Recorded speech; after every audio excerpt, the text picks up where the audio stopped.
In this video, we'll take a look at the differences between client and gateway event scripts.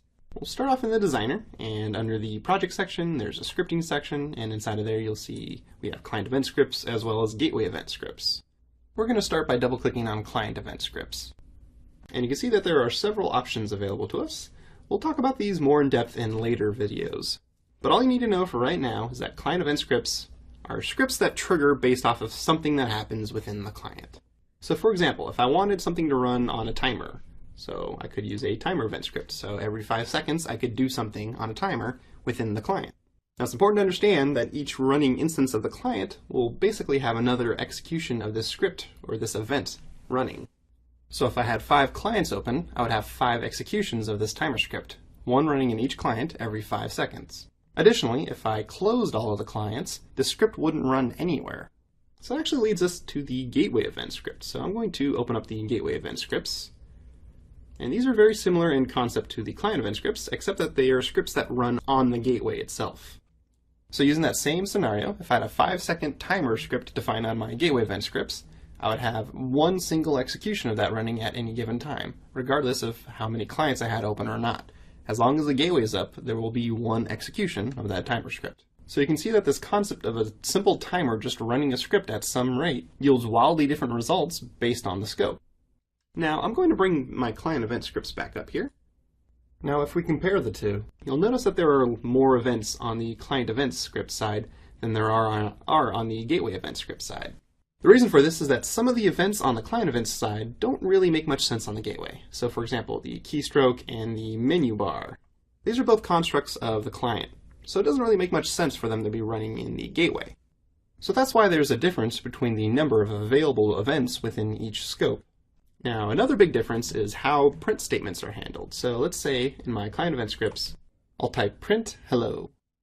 So when the user logs into a client, we'll print this hello message here. Whatever we print here would be viewable from the client's console. However, if I take the same print statement, I'll copy it and paste it over to the gateway startup script here. This will appear in the wrapper log file that's located inside of the Ignition installation directory. So if you wanted to see this print statement, you'd have to log into the server that Ignition's installed on. In a lot of cases, this might not be an easy task, as you'll have to have direct access to the server.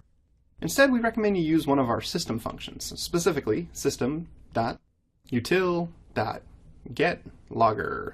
There's a logging function you can call. This returns a logging object that we can name. I'll call this gateway logger. We can then invoke it, and then pass it a message. So when you call this getLogger system function here, you're actually injecting a message that will appear within the diagnostic logs on the gateway. This is typically a little bit easier to troubleshoot with, since you only really need to have access to the gateway's web console. Since we're talking about system functions, it's important to remember the scope, or where you're writing the script. Is this a client or a gateway event script? Some system functions are available in both the gateway as well as the client scope. My system.util.getLogger here is actually a very good example of that. You can call the system function in a client event script as well as a gateway event script.